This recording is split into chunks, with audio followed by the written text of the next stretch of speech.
स्वस्ति श्री गणेशाय नमः।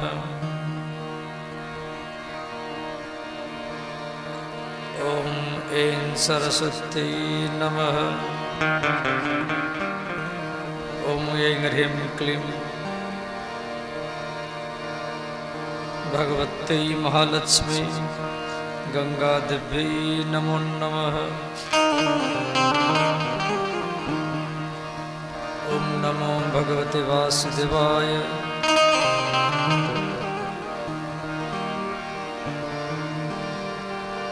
ओम हं हनुमते नमः। सद्गुरुवे नमः। सर्वेभ्यो देवेभ्यो नमो नमः। बंसी विभूषित करा नवनीरदाभा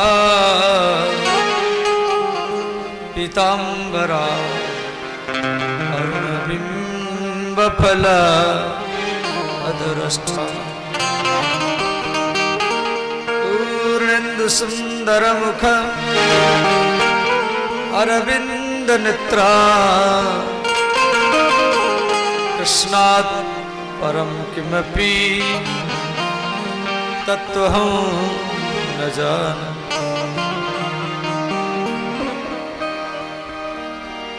गंगा तरंग रमणीय जटा कलापं गौरी निरंतर विभूषित वाम भागं नारायण प्रिय अनंग मदापहारं वाराणसी पुरपति भज विश्वनाथ। वंदे राधा पदं भुजं विष्णुआदि सुरवंदिता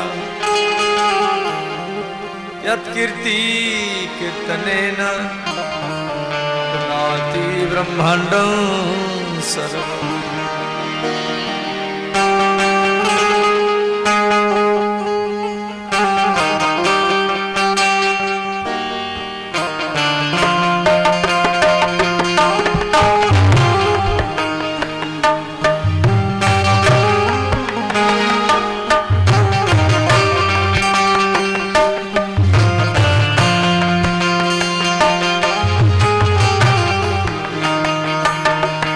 हरे कृष्णा कृष्णा हरे कृष्णा कृष्णा कृष्णा कृष्णा कृष्णा हरे हरे हरे हरे राम राम हरे राम राम राम राम राम हरे हरे हरे हरे कृष्णा हरे कृष्णा कृष्ण कृष्णा हरे हरे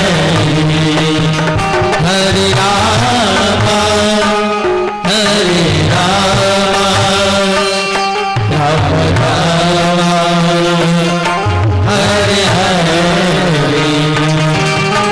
हरे कृष्णा कृष्णा हरे कृष्णा कृष्णा कृष्णा कृष्णा कृष्णा हरे हरे हरे राम राम हरे राम राम राम राम राम हरे हरे हरे हरे कृष्णा कृष्ण कृष्ण हरे हरे हरे राम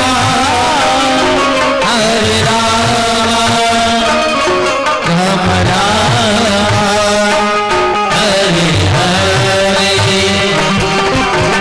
कृष्णा कृष्णा हरे कृष्णा कृष्णा कृष्णा कृष्णा कृष्णा हरे हरे हरे हरे राम राम हरे राम राम राम राम राम हरे हरे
पुराण की जय। श्री व्यासदेव भगवान की जय।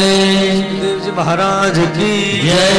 वृंदावन बिहारी लाल की जय। अयोध्यानाथ भगवान की जय। लौकाई धाम की जय।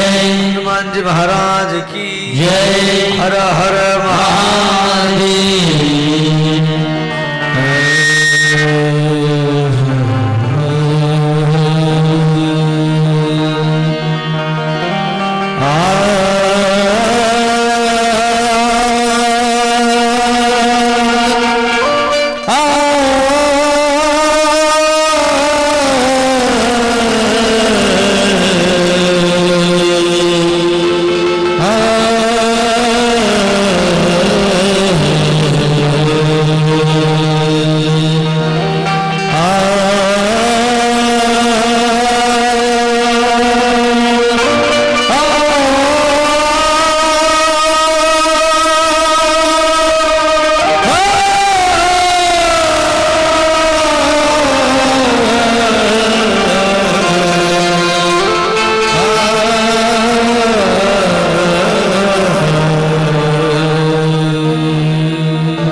चित्सार सर्वस्व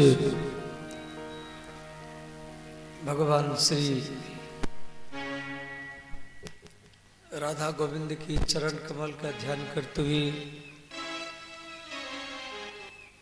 भगवत स्वरूप आप सब श्रोताओं के चरण में प्रणाम है।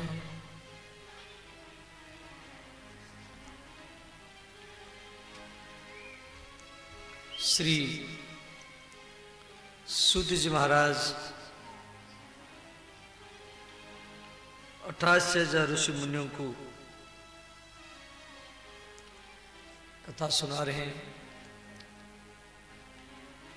नैमिषारण्य में वही कथा को हम लोग श्रवण कर रहे हैं। जीवन की 4 पुरुषार्थ हैं, धर्म अर्थ काम और मोक्ष है। धर्म का उद्देश्य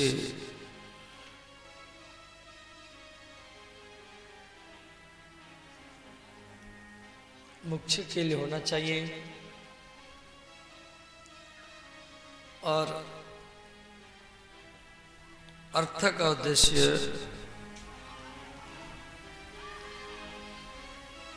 धर्म के लिए होना चाहिए।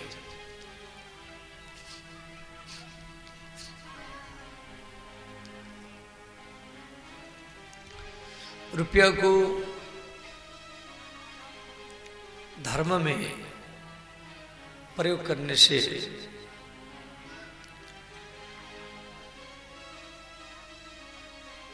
धन बढ़ता है।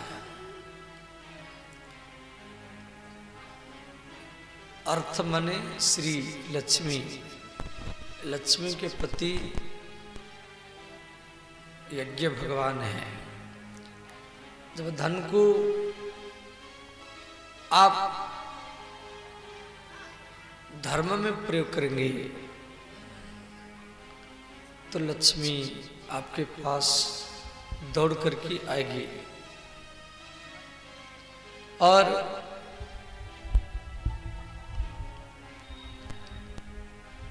यदि धन को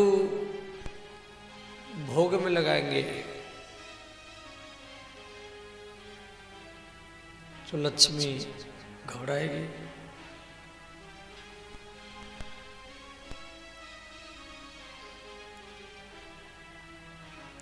तो श्री सूत जी महाराज कह रहे भगवान का प्रथम अवतार है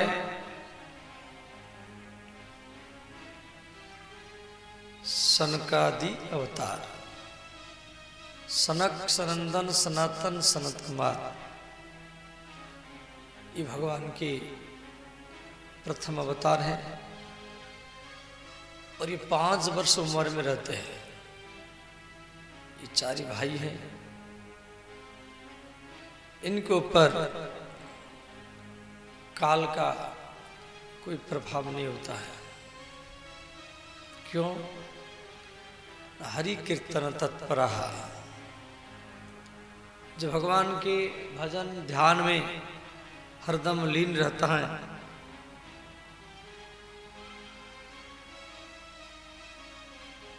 तो उसके ऊपर काल का कोई प्रभाव नहीं होता है।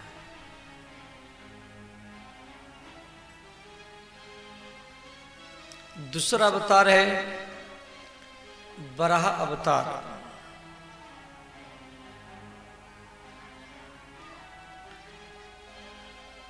और इनकी कथा आप लोग कल सुनेंगे। तीसरा अवतार है नारद अवतार। नारद जी को भागवत में भगवान का अवतार माना गया है।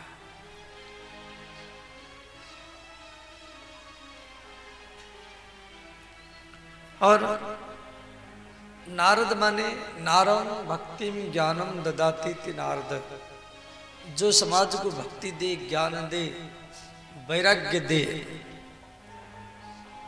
उसको नारद कहा जाता है।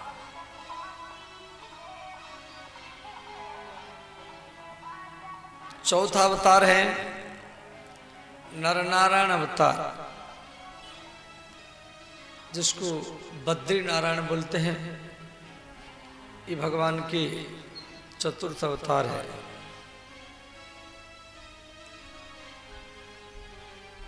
पांचवा अवतार है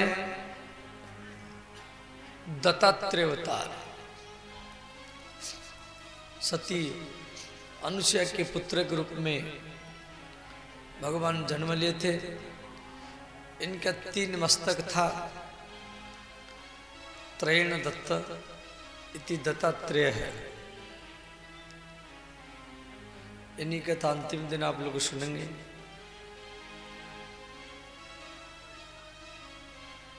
और श्री सप्तम अवतार है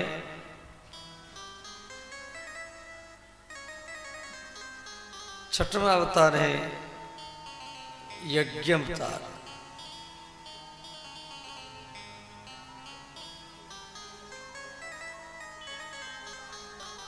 अब जो यज्ञ करते ये भगवान का अवतार है।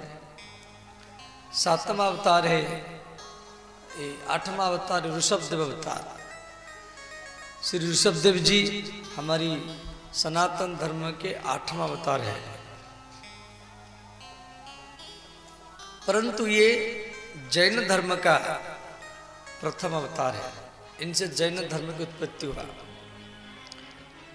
नवम अवतार है पृथु अवतार। भगवान पृथु जो पृथ्वी को बेटी बनाए, ये भगवान के 9वां अवतार। 10वां अवतार है मछली अवतार। भारत के केरल में भगवान मछली का रूप बना करके राजा सत्यव्रत के शरण में आए।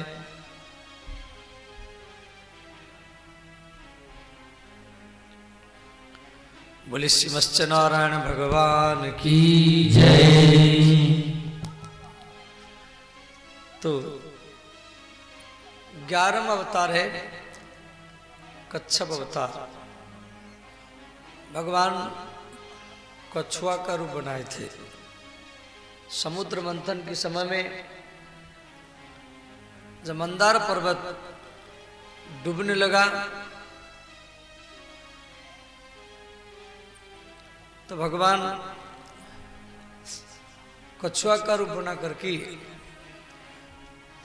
मंदार पर्वत को अपनी पीठ में धारण किए।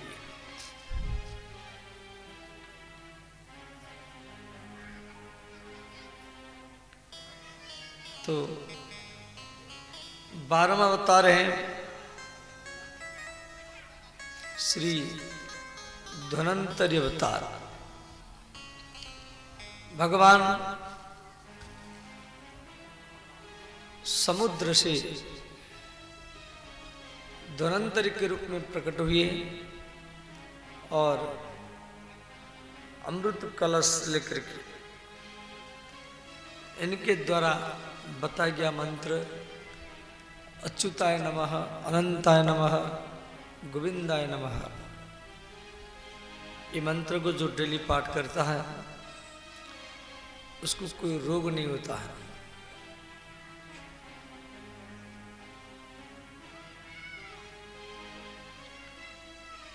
तेरहवां अवतार है मोहिनी अवतार।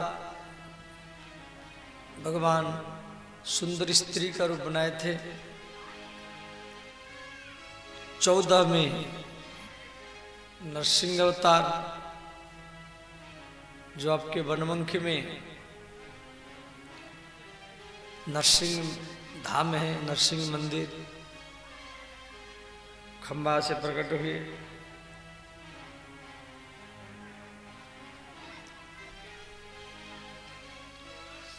पंद्रहवां अवतार वामन अवतार।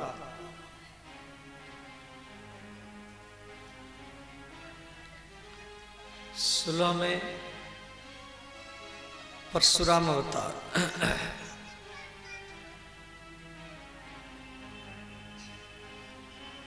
17 में श्री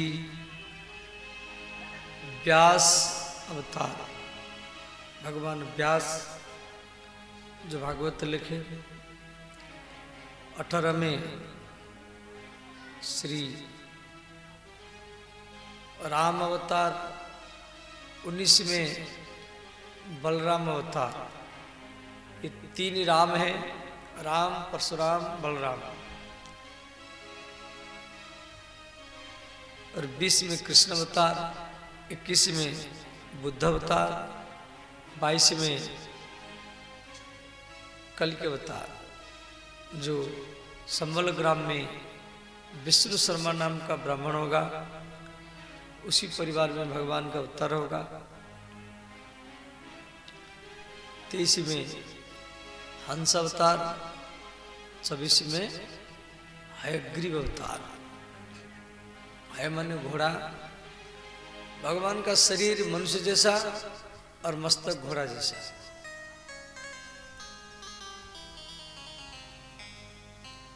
तो ये 24 अवतार। अवतार माने अवतरयति इति अवतार है, अवतरण करना।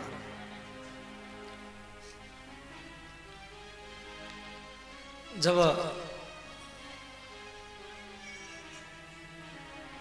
धर्म का पतन होता है, अधर्म का उत्थान होता है, तो भगवान अवतार लेता है। तुलसीदास जी लिखे हैं,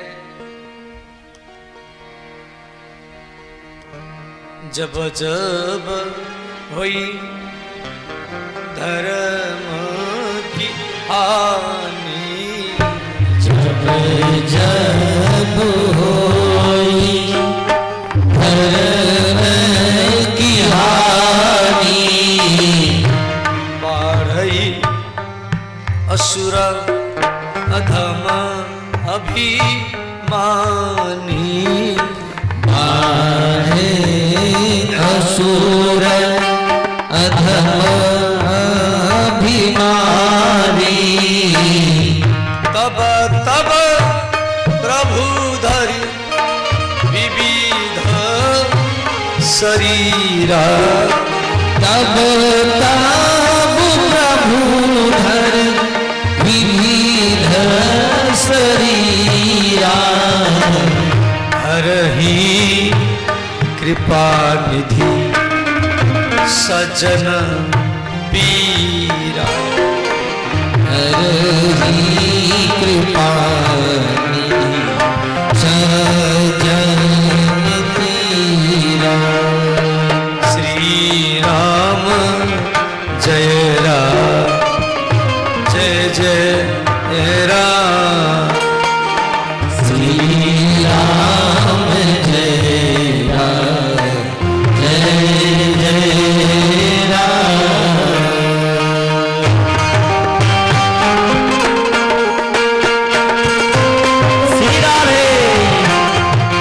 साहब गाइए, दोनों हाथ उठाकर ये सब गाइए।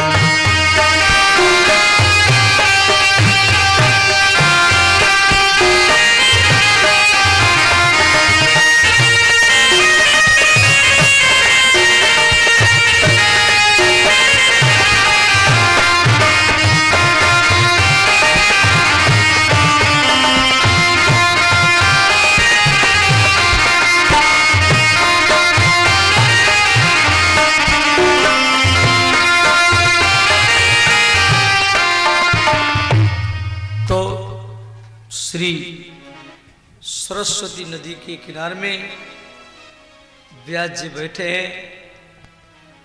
वहां पर नारद जी आए तो नारद जी व्यास जी को बोले, आप 17 पुराण लिख चुके हैं, परंतु शुद्ध धर्म के बारे में कोई पुराण आप नहीं लिखा। आप श्रीमद् भागवत महापुराण लिखिए, तभी आपके मन का टेंशन दूर होगा। नारद जी की बात को सुनकर की व्यास जी नारद जी को बोले, देवर्षि आपका बात मान करके मैं भागवत महापुराण लिखूंगा। आप मुझे अपने अनुभव की बात सुनाइए। देखो, नारद जी पिछले जन्म में गंधर्व थे। गंधर्व बोलते नाचने वाला को। श्री ब्रह्मा के अभिशाप के कारण ये एक शूद्र के परिवार में जन्म लिए। इनके माँ एक आश्रम में झाड़ू लगाती थी, बर्तन साफ करती थी। नारद जी छोटे थे, वर्षा ऋतु का समय था, तो वहां कुछ ऋषि मुनि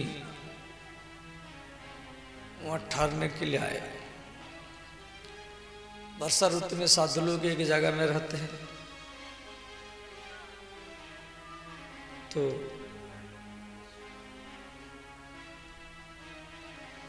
नारद जी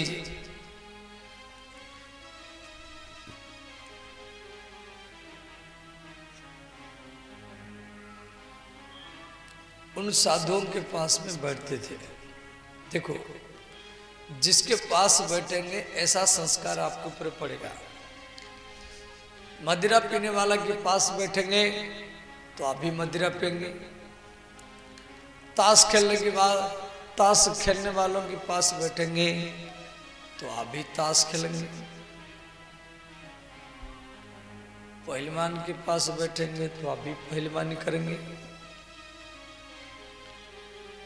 वकील के पास बैठेंगे तो वकीलाती करेंगे। भागवत में बैठेंगे तो भगवान को ही प्राप्त करेंगे।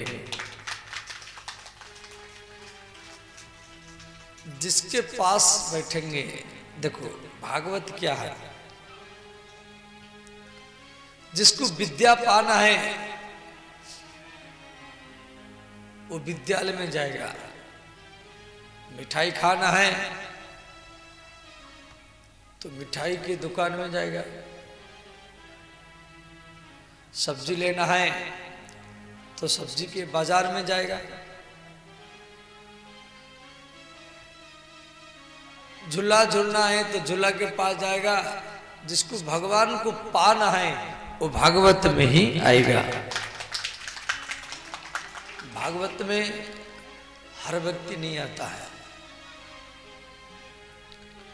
तो नारद जी संतों के पास बैठे। कुछ महीना के बाद में संतों लोग को चले गए। तो नारद जी को अच्छा नहीं लगा। संतों का वियोग। और इसी बीच में नारद जी की जो माँ थी उसको काला सर्प काटा, वो बेचारी मर गई। तो नारद जी को घर अच्छा नहीं लगा। वो घर द्वार छोड़ के चले गए और गंगा के किनारे में जाकर के तपस्या की। आकाशवाणी हुआ जे नारद, इसी जन्म में आपको हमारा दर्शन नहीं होगा, आपको और एक बार जन्म लेना पड़ेगा। तो ही ब्रह्मापुत्र नारद संतों के आशीर्वाद के कारण वो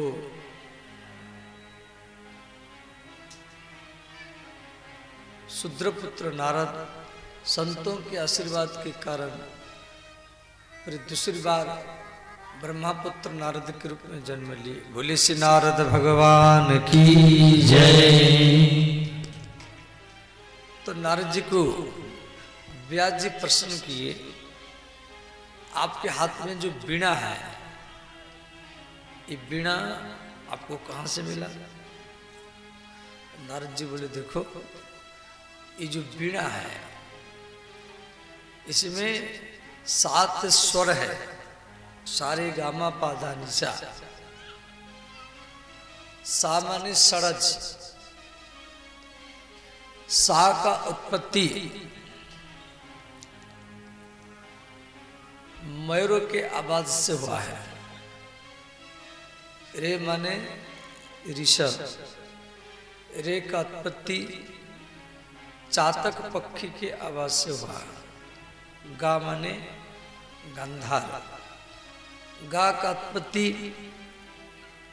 बकरा के आवाज से हुआ। सारे गा माँ, माँ माने मध्यम, और माँ का उत्पत्ति क्रोंच पक्षी की आवाज से हुआ। पा, पा माने पंचम,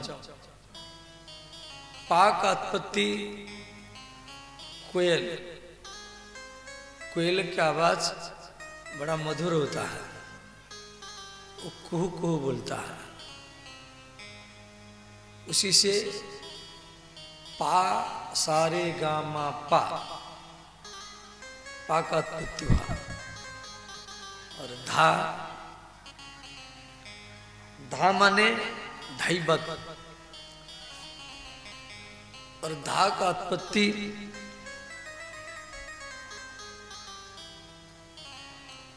श्री मेढक से हुआ। मेढक रात भर चिल्लाता है। नी, नी माने निषाद, नी का उत्पत्ति हाथी की आवाज से हुआ। ये 7 स्वर सारे गा मा पा धा नि सा, ये कहाँ कहाँ से आया है? ये शिक्षा हमको भागवत से मिलता है। तो नारद जी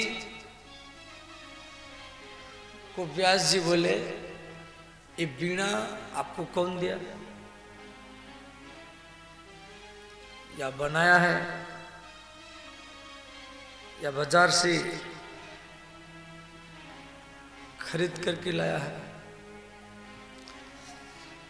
तो नारद जी बोले, ये जो वीणा है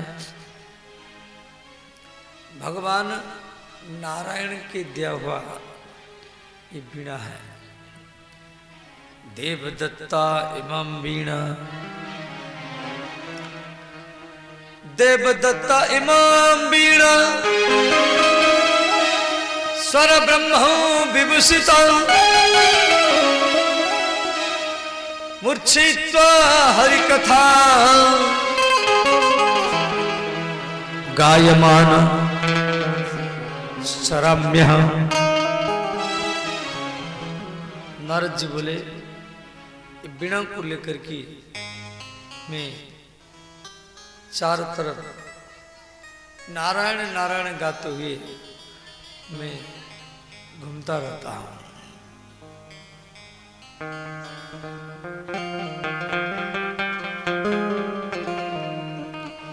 श्रीमान नारायण नारायण नारायण, श्रीमन नारायण नारायण नारायण, श्रीमन नारायण नारायण नारायण, श्रीमन नारायण नारायण नारायण, माता नारायण पिता नारायण, माता नारायण पिता नारायण, माता नारायण पिता नारायण, माता नारायण पिता नारायण।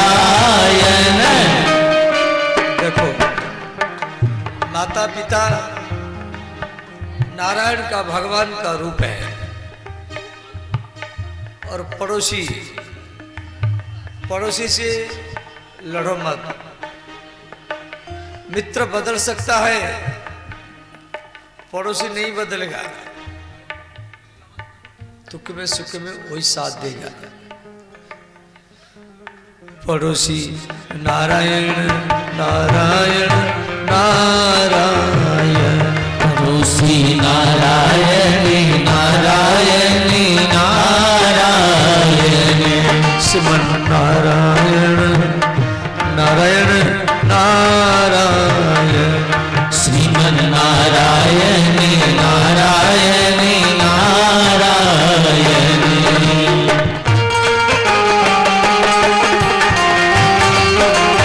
हर हर महादेव।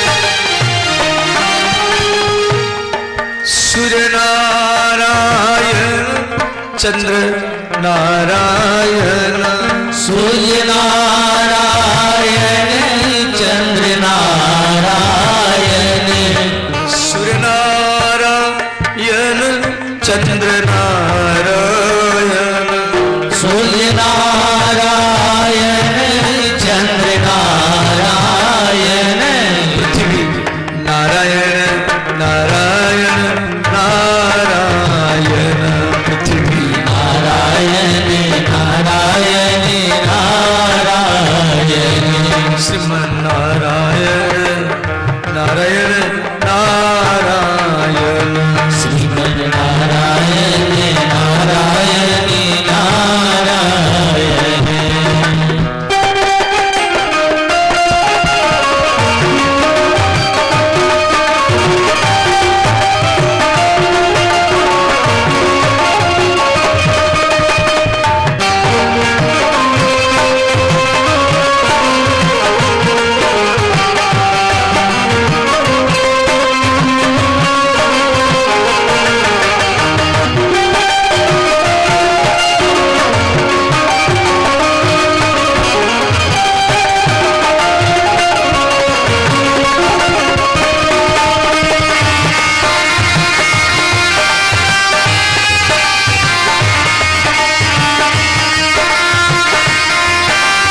आगे नारायण पीछे नारायण, आगे नारायण पीछे नारायण, बाएं नारायण दाएं नारायण, बाएं नारायण दाएं नारायण, प्रेमी नारायण विरोधी नारायण, प्रेमी नारायण विरोधी नारायण, सब में नारायण नारायण नारायण, सब में नारायण नारायण नारायण, सिम नारायण नारायण नारायण, सब में नारायण नारायण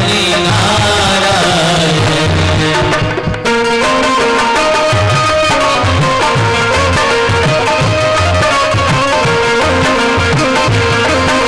हर हर महादेव सब गाइए।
भागवत में कुछ महाभारत का प्रसंग दिया गया है। गांधारी पुत्र दुर्योधन कुरुक्षेत्र के मैदान में भीमसेन के गदा में उनका जांघ टूट गया है। देखो, भीम दुर्योधन के जांघ में गदा क्यों प्रहार किया? जिस समय कौरव सब मर चुके थे, केवल दुर्योधन जीवित रहा, तो गांधारी माता हरदम अपनी आंखों में पट्टी बांधती थी। क्यों? उनके पति धृतराष्ट्र अंधे थे। जब गांधारी का 99 पुत्र मर चुके हैं, तो गांधारी दुर्योधन का बेटा, तो कल मेरे पास आना, परंतु कोई कपड़ा मत पहनना, वस्त्रहीन होकर के मेरे पास कल आना। मैं आशीर्वाद दूंगी, तुझे कोई भी हरा नहीं सकता। तो दुर्योधन कपड़ा खोल करके अपनी मां गांधारी के पास जा रहा है। रास्ता में भगवान कृष्ण एक वृद्ध ब्राह्मण के रूप में आए।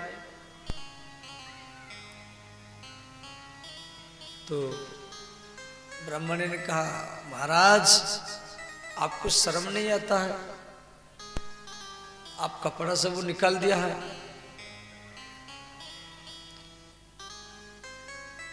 तो भगवान बूढ़े ब्राह्मण के रूप में आए थे। भगवान कृष्ण ब्राह्मण के रूप में बोले, देखो, कम से कम एक केला का पत्ता अपनी कमर में, जांग में लगा दो।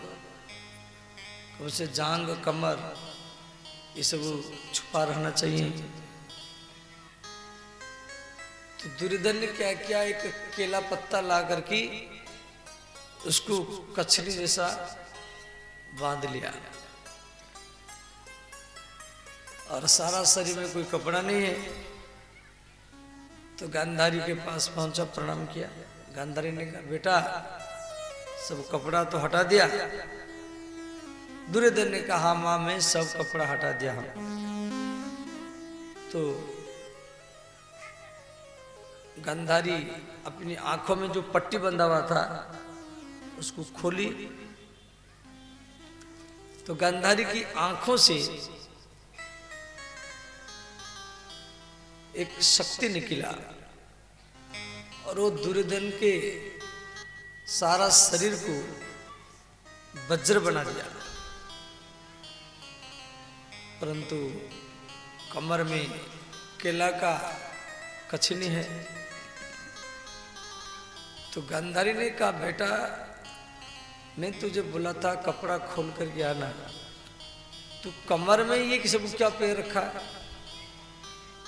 अब तेरा सारा शरीर तो वज्र हो गया, कोई भी मारेगा तो नहीं मरेगा, परंतु तेरे जांग में यदि कोई गदा प्रहार करेगा तो तेरा जांग छिन्न विछिन्न हो जाएगा और उस समय आपका मृत्यु होगा। दुर्योधन ने कहा, मां गदा युद्ध में एक नियम है जो कमर के नीचे मारना नहीं चाहिए। यदि मेरे ऊपर की हिस्सा वज्र हो गया है, इतना पर्याप्त है। तो भीम और दुर्योधन महाभारत युद्ध में पितामह भीष्म 10 दिन तक युद्ध किए। द्रोणाचार्य जी 5 दिन किए, कर्ण 2 दिन, आधा दिन दुशासन और आधा दिन दुर्योधन।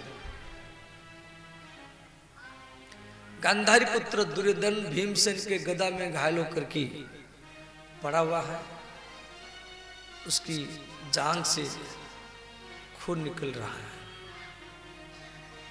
तो उस समय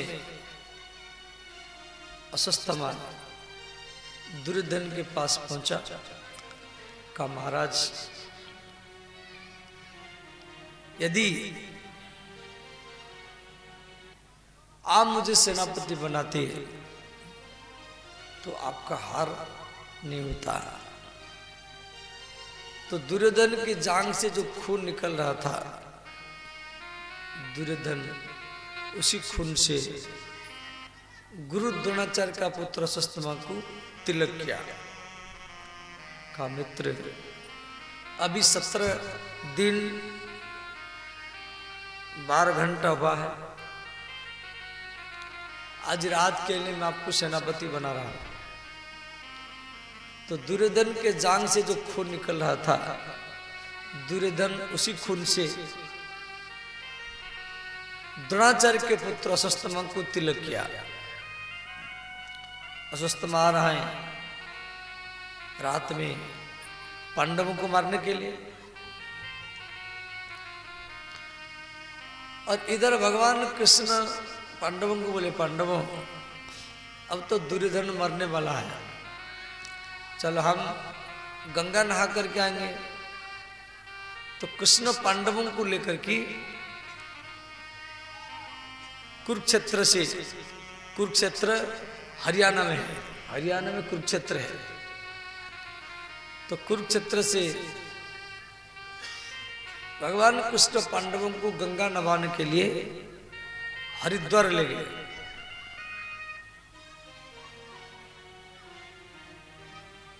इधर रात का समय है, देवी द्रौपदी अपने 5 पुत्रों को,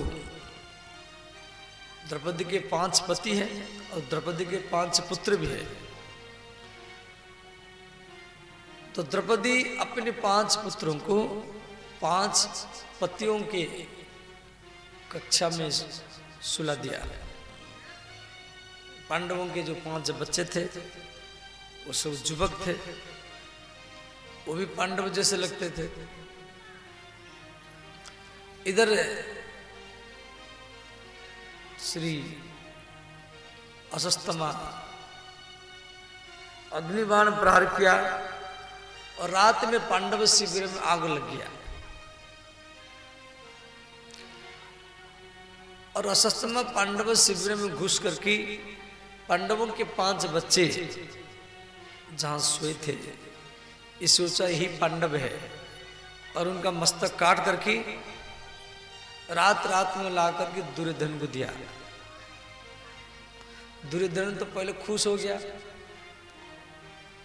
जो काम को पितामह भीष्म गुरु तो द्रोणाचार्य कोई कर नहीं पाया, ये रात रात में कर दिया। दुर्योधन ने कहा, गुरुपुत्र, इसमें जो भीम का मस्तक है मुझे दो।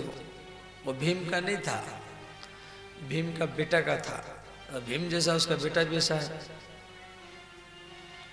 इस प्रकार अशस्तमा पांडव मान करके 5 बच्चों का मस्तक काट करके रात रात में दुर्योधन को लाके दिया और कहा, महाराज ये आपका शत्रु का मस्तक है।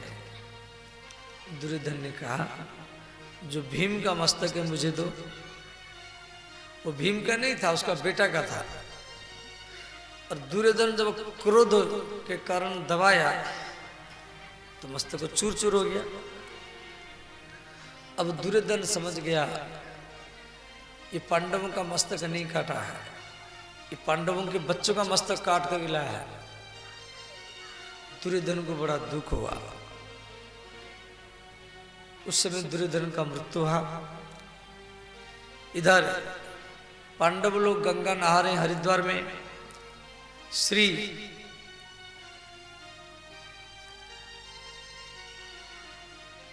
अर्जुन कृष्ण को का केशव, द्रौपदी मुझे याद कर रहे हैं, जल्दी चलो। भगवान कृष्ण पांडवों को हरिद्वार लाए, हरिद्वार से हरियाणा। और जैसे पांडव और कृष्ण द्रौपदी के पास पहुंचे, द्रौपदी अर्जुन के चरण को पकड़ करके रोने लगे।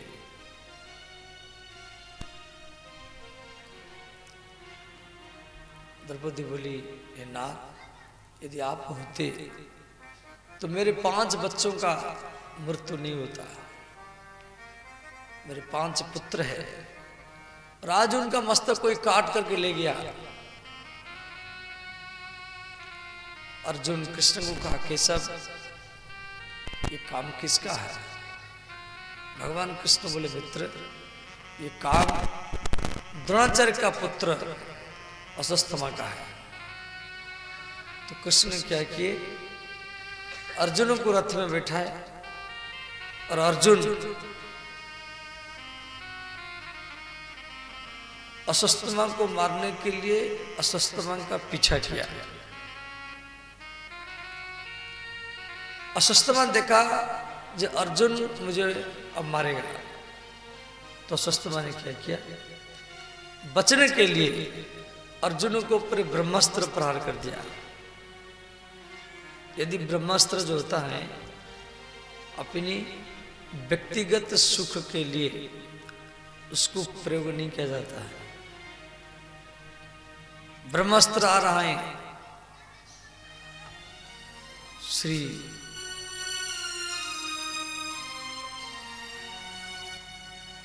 अर्जुनों को मारने के लिए। भगवान कृष्ण बोले, मित्र, आपके पास में तो भी ब्रह्मास्त्र है। दोनों ब्रह्मास्त्र आकाश में टकराने के लिए जा रहे हैं। कृष्ण कृष्ण महाबाहो भक्तानाम अभयंकरः त्वमेक दह्यमान अपर वर्गोसी संस्कृति है। श्री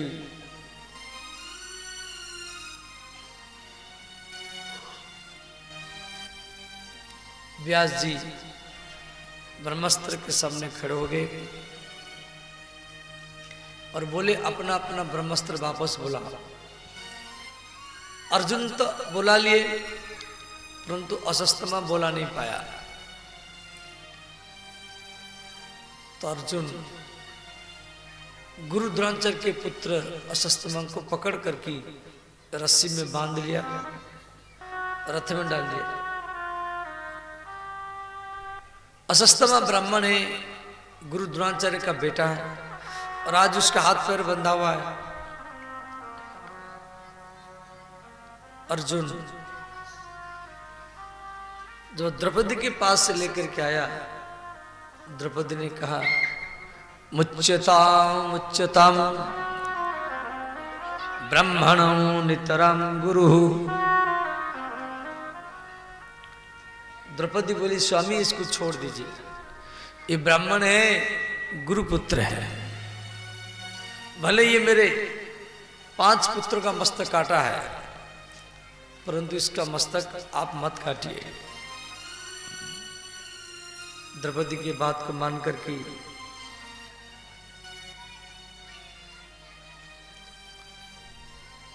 अर्जुन सोचने लगे। इधर युधिष्ठिर महाराज अर्जुन को बोले भैया द्रौपदी जो कह रहे हैं ठीक कह रहे हैं, इसको छोड़ दिया जाए। भीम ने कहा नहीं नहीं, ये 5 बच्चों का मस्तक काटा है, इसलिए इसका मस्तक भी काटना चाहिए। अब अर्जुन सोचे मैं क्या करूं।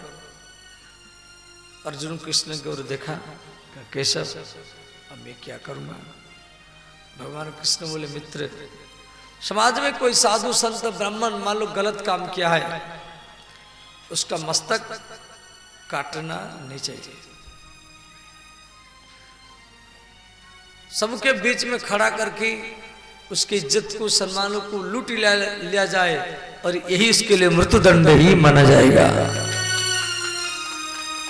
तो कृष्ण की बात को मान करके अर्जुन असस्तमा के सिर पर जो जन्मजात मणि था वो मणि को उतार दिया और असस्तमा को धक्का मार करके शिविर से निकाल दिया। असस्तमा चला गया, परंतु उसके अंदर में एक प्रतिशोध लेने की भावना रहा। इसी बीच में महाभारत युद्ध अंतिम हो चुका है। युधिष्ठिर महाराज हस्तिनापुर के राजा बने, भीम और ये गृह मंत्री बने। इस प्रकार सबका काम बांटा गया। देखो श्री अर्जुन के 2 पत्नी हैं। एक तो द्रौपदी है जो 5 भाई से शादी किया था। द्रौपदी 5 भाइयों की पत्नी है, पांडवों की पत्नी है, परंतु इनकी अलग अलग पत्नी भी थी। भगवान कृष्ण की बहन जो सुभद्रा है वो अर्जुन के साथ विवाह की थी। तो सुभद्रा के एक पुत्र था जिसका नाम है अभिमन्यु। उसकी पत्नी के नाम है उत्तरा, जो विराट नगर की राजकन्या थी। तो अभिमन्यु को चक्रव्यूह में घेर करके सब मार दिए थे।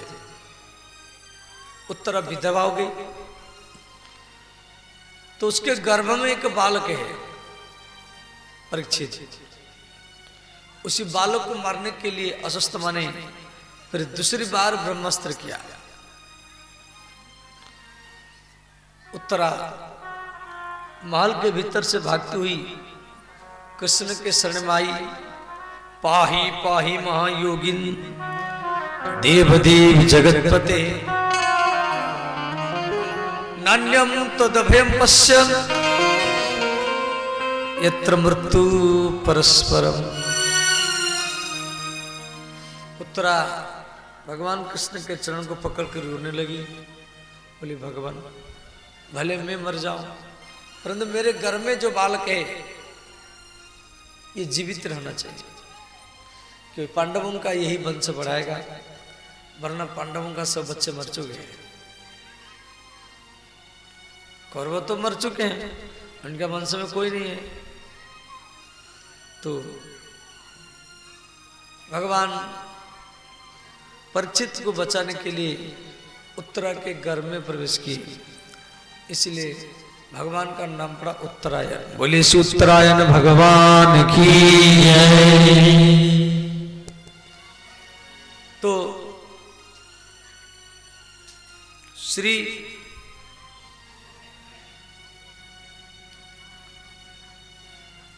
इसी बीच में और कई महीना बीत गया।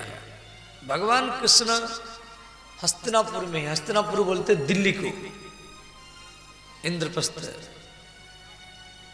दिल्ली का नाम है इंद्रप्रस्थ हस्तिनापुर, और गुजरात में है द्वारिका। भगवान कृष्ण कुंती को बोले देखो, कुंती जो है वसुदेव की बहन है और कृष्ण जो है वसुदेव के पुत्र है। तो भगवान कृष्ण अपनी बुआ को बोले फुआ, तेरे पुत्र महाभारत युद्ध जीते हैं, अब मुझे विदाई दो, मैं द्वारिका जाऊंगा। कुंती मना किया। भगवान बोले फुआ, तू जो कुछ मांगेगी मैं वही दूंगा, परंतु मुझे विदाई दो। तो कुंती बोली है कृष्ण, ऐसे तो मेरा कोई इच्छा नहीं है, परंतु आप बार बार कह रहे हैं जो कुछ मांगेगी मैं वही दूंगा। कुंती विपद संतुन सस्वत तत्र तत्र जगत गुरु। कुंती भगवान कृष्ण को बोली है गोविंद, मुझे सुख नहीं चाहिए, मुझे आनंद नहीं चाहिए, मुझे मस्ती नहीं चाहिए। मैं जितना वर्ष जीवित रहूंगी या जितना बार जन्म लूंगी, हर पल पल में मेरे ऊपर दुख आता रहे, मेरे ऊपर संकट आता रहे, मेरे ऊपर विपत्ति आता रहे, यही मेरा ही मांग है, यही मेरा इच्छा है। भागवत में कुंती माता कृष्ण को दुख मांगा है। विपद संतुन सत्स्वत तत्र तत्र जगत गुरु। श्री भगवान कृष्ण बोले फुआ, तू ये क्या मांगा है? कुंती बोली हे गोविंद, मेरे पुत्र 12 वर्ष वन में रहे, आप भी मेरे पुत्र का साथ दिया। मेरे पुत्रों को लाक्षा भवन में बंद करके आग लगा गया, और आप विदुर के द्वारा सुरंग खोद करके मेरे पुत्रों को बचाया। मेरे पुत्रों को मारने के लिए दुर्योधन दुर्वासा ऋषि को भेजा, और आप दुर्वासा ऋषि से भी मेरे पुत्र को बचाया। मेरे पुत्र बधु द्रौपदी का वस्त्र हरण, चीर हरण भरी सभा में किया गया, और आप ही कपड़ा बन करके उसका लाज बचाया। मेरे पुत्रों की तरफ कोई नहीं था, सब कौरवों की तरफ थे, केवल आप ही मेरे पुत्र की तरफ रहे। हे गोविंद, जब तक हमको संकट मिला, जब तक हमारे ऊपर दुख था, संकट था, आप हमारे साथ दिया, और आज मेरे पुत्र राजा बने तो आप हमको छोड़ करके जा रहे हैं। हमको ऐसा राजगद्दी नहीं चाहिए, हमको सुख भी नहीं चाहिए, हमको वही दुख चाहिए, विपत्ति चाहिए, जिस दुख में विपत्ति में आपका बार बार हम याद करते रहे।